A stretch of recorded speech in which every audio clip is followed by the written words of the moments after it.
Saya itu bin Ahmad Syakir bin Muhammad Maksum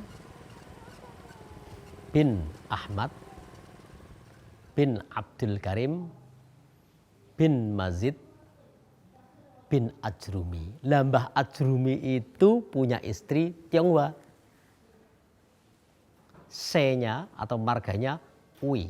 O-E-Y. Ui. Berarti papahnya Ui. Tapi mamahnya Tan. Muslim. Jadi saya itu ada darah Cina-nya. Juga ada darah Arabnya. Karena sahabat ya selalu karena sahabat yang ulul fadilati wa asyraful mustaqimah. Al-Ahmad apa artinya?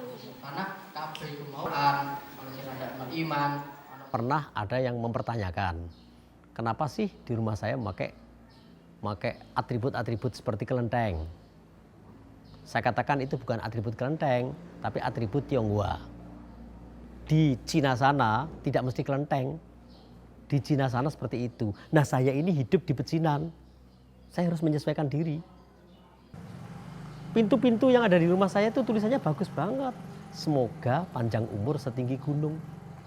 Semoga rizkinya luas sedalam lautan. Loh, tulisannya bagus gitu kan, tinggal amin saja kita. Doanya dia, amin kita kepada Allah saya sendiri.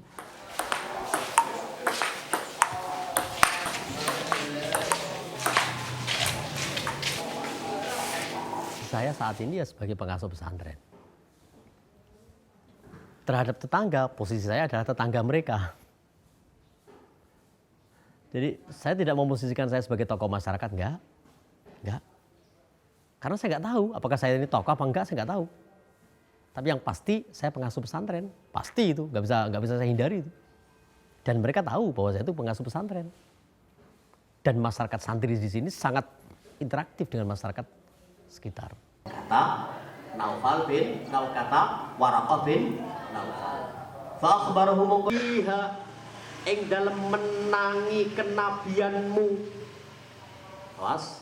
Dakwah kok tidak dimusuhi oleh orang. Mesti ono sing musuhi iku ono.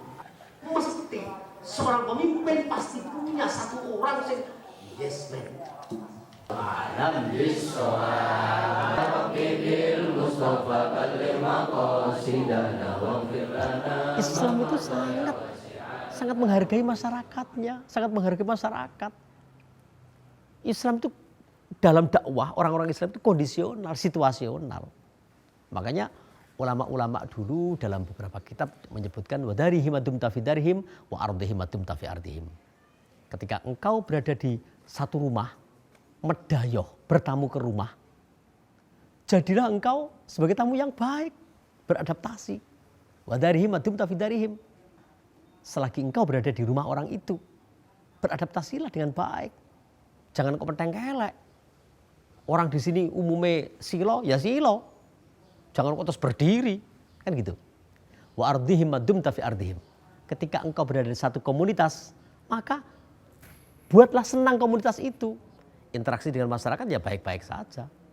Dan alhamdulillah masyarakat Karangturi sini yang notabene mayoritas adalah masyarakat Tionghoa atau katakanlah keturunan Tionghoa yang sudah terasimilasikan dengan masyarakat Jawa asli, juga dengan orang Arab gitu, tapi mereka masih menamakan dirinya sebagai masyarakat Tionghoa. Kebanyakan masyarakat Tionghoa, mungkin 90% ya di sini itu. Bahkan kalau satu kampung itu satu RW. Satu RW saya ini yang bukan Tionghoa hanya 4, termasuk saya. Sayalah orang keempat.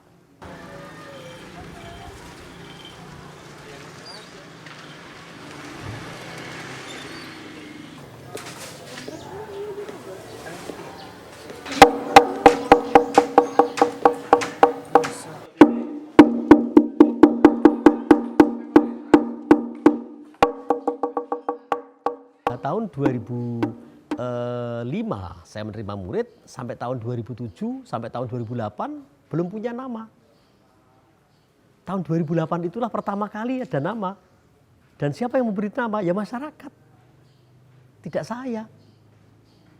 Jadi namanya kan pesantren Kauman. Karena jalan ini, jalan depan ini, jalan gang menuju Kauman. Nah mungkin warga Kauman merasa Kauman kok nggak pernah ada pesantren, maka pesantrennya dinamakan Kauman. Itu mereka sendiri, nggak saya. Saya tidak memakai konsep tertentu untuk berinteraksi dengan masyarakat Tionghoa. Karena konsep saya adalah konsep Islam. Di mana Islam itu mengajarkan pertama tentang tetangga. Bahwa tetangga itu sangat penting. Bahwa seseorang itu wajib menghormati tetangganya. Nggak peduli agamanya apa. Ada tetangga yang meninggal, wajib bagi pengurus-pengurus pondok, wajib bagi anak-anak santri putra untuk takziah. Saya sendiri juga mewajibkan diri saya untuk takziah. Wong itu tetangga kok. Takziah. Loh, ada yang mencibir, loh kok takziah pada orang kafir, bukan orang Islam loh. Apa takziah itu harus pada orang Islam tok? Ya enggak dong. Sebenarnya ajaran Islam mewajibkan hubungan tetangga tadi itu tidak peduli agamanya apa. Tetap takziah. Bahwa di dalam takziah kita disuruh mendoakan, ya tetap kita doakan. Semoga yang ditinggal mati mendapatkan hidayah dari Allah. Mungkin itulah yang menjadikan hubungan pesantren dengan masyarakat sekitar sangat-sangat baik.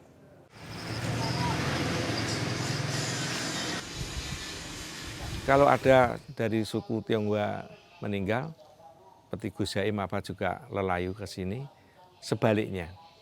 Kalau ada dari suku Jawa yang meninggal, cepet-cepetan Mas, karena beda. Suku Jawa itu kadang-kadang meninggal pagi sebelum duhur udah dikebumikan.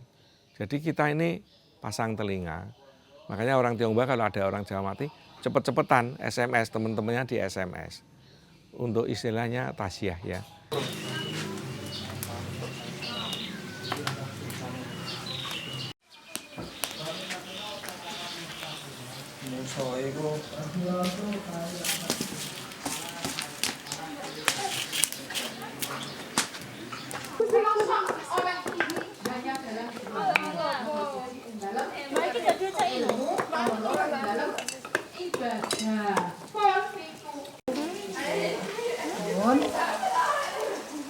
Acara-acara saya di sini Isra Mi'raj, saya mengundang teman-teman Tionghoa di sini, banyak sekali yang hadir. Dan itu kan banyak itu, lebih dari 100 orang yang hadir. Dan begitu pula ketika mereka mengadakan acara perhelatan, apa pernikahan, ya, tapi tidak sakramen. Tidak sakramen di gereja, enggak, perhelatan ya, resepsi di gedung, apa di apa, saya pasti datang.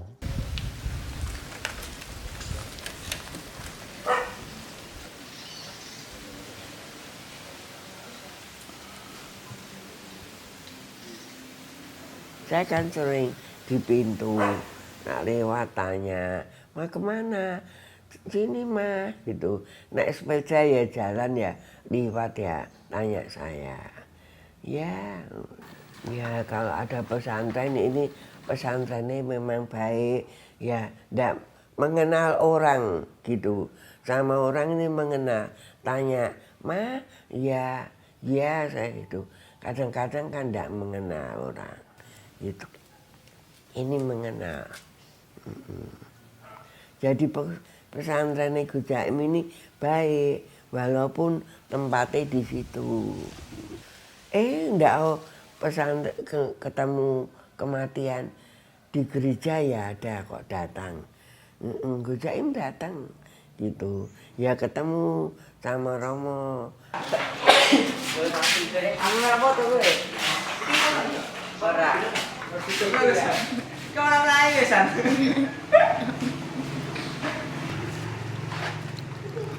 Ternyata sudah habis. Sudah jam Mareti. Halo Mbak.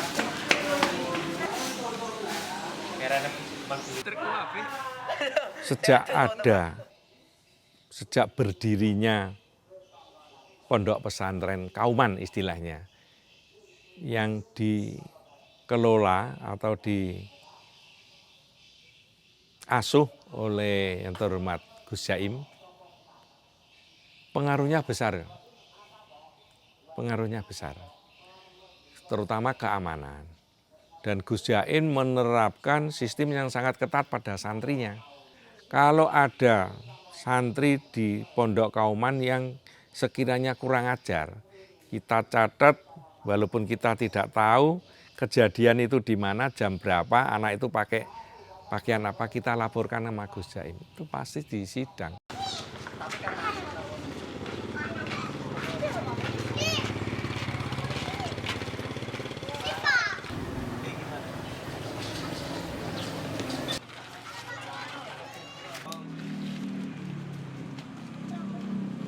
Pos Kamling dulu itu ditempati anak-anak nakal, maaf, seperti peminum gitu kan. Kalau malam itu banyak banyak anak-anak muda yang minum minuman di situ. Dari keprihatinan itu akhirnya saya sepakat dengan Pak RT untuk untuk mendekati mereka. Nah, setelah mereka sudah tidak lagi di situ, tanpa kita perintahkan, tanpa saya perintah, tanpa kita cibir, tanpa apa, tapi memang benar-benar pendekatan pribadi antara kami dari pihak pesantren dengan mereka, ya cukup jagong-jagong saja, mungkin karena sungkan mereka pergi dengan sendirinya. Nah, sebuah pos kampling yang berada di tengah pecinan menurut saya sayang. Kalau pos kamplingnya jelek, dekil, padahal di tengah-tengah pecinan yang istimewa menurut saya. Maka saya minta izin ke Pak RT, ke Pak RW, bahkan ke kepala desa untuk merombak pos kampling tadi itu. Nah, saya minta ke Pak RT untuk mengkonsep bangunan yang disukai oleh masyarakat Tionghoa. Saya sampaikan kalau bisa warna dominan kuning dan merah, karena itu warna kesukaan mereka. Saya bilang seperti itu, jadilah seperti ini. Saya hanya mendanai saja. Kemudian saya hanya titip satu, agar terjadi akulturasi di situ antara Cina dengan budaya Arab yang notabene dibawa oleh Islam ke sini, maka gentengnya pakai genteng yang berwarna hijau. Jadi ada kuning, ada merah, ada hijau. Kemudian saya tulis di situ hadis tadi itu, wallahi la yu'minu itu. Saya terjemahkan ke dalam bahasa Mandarin, bukan bahasa Indonesia. Agar orang berbahasa Mandarin, mau ini daerah Mandarin kok, daerah Cina kok gitu. Saya kasih nama Pos Kampling Laksamana Abdurrahman Chenghu.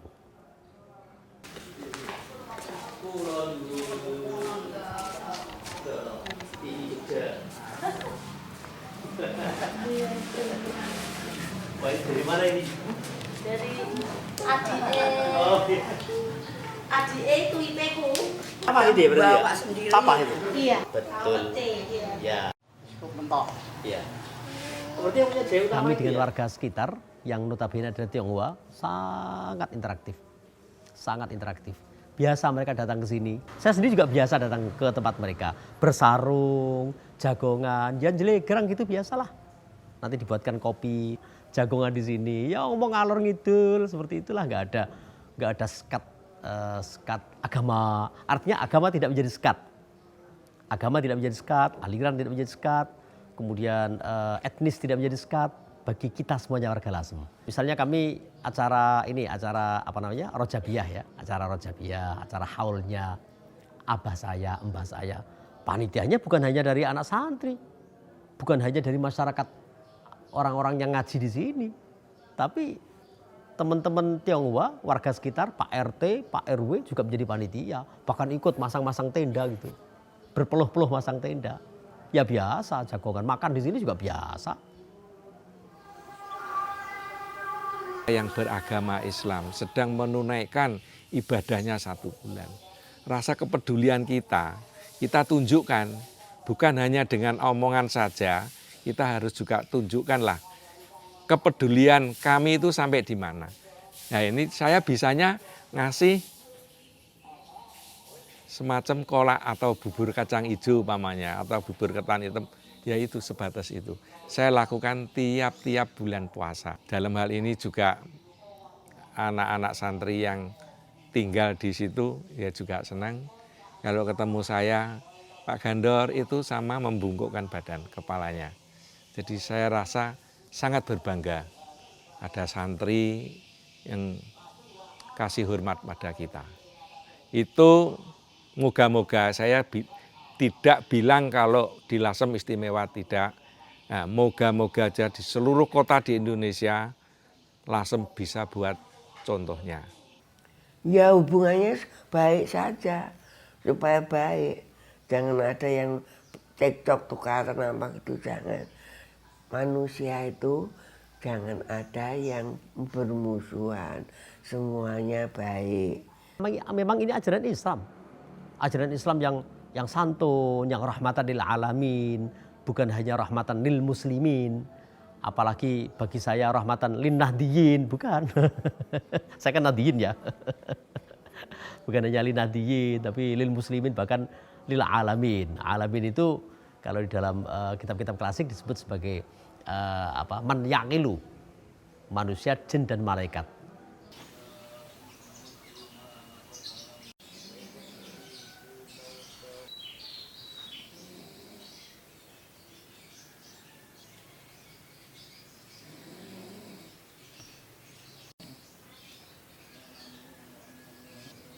Alhamdulillah selama ini sudah 20 orang yang masuk Islam. Dengan pola-pola yang saya lakukan seperti sekarang ini, dengan konsep-konsep yang saya jalankan seperti sekarang ini, sudah 20 orang. Itu semuanya ketika mereka mulai tertarik dan mulai bertanya, maka saya akan memberikan jawaban.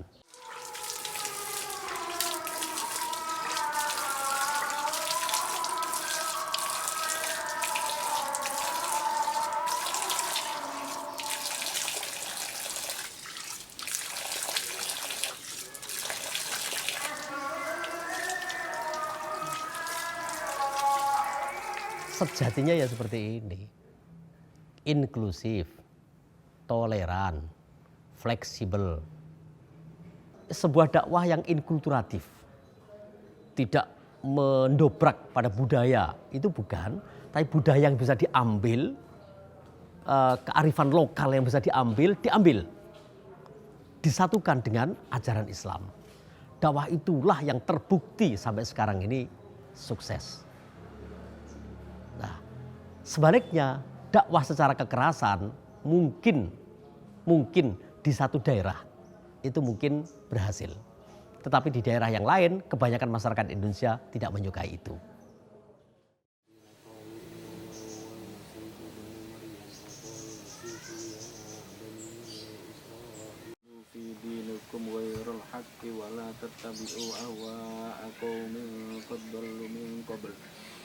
فَضَلُّوا مِنْ قَبْلُ وَأَضَلُّوا كَثِيرًا وَضَلُّوا عَنْ سَوَاءِ السَّبِيلِ وَالَّذِينَ أَشْرَكُوا وَلَتَجِدَنَّ أَقْرَبَهُمْ مَوَدَّةً لِلَّذِينَ آمَنُوا الَّذِينَ قَالُوا إِنَّا نَصَارَى ذَلِكَ بِأَنَّ مِنْهُمْ قِسِّيسِينَ وَرُهْبَانًا وَأَنَّهُمْ لَا يَسْتَكْبِرُونَ يا أيها الذين آمنوا لا يحرموا طيبات ما أحل الله لكم ولا تعتدوا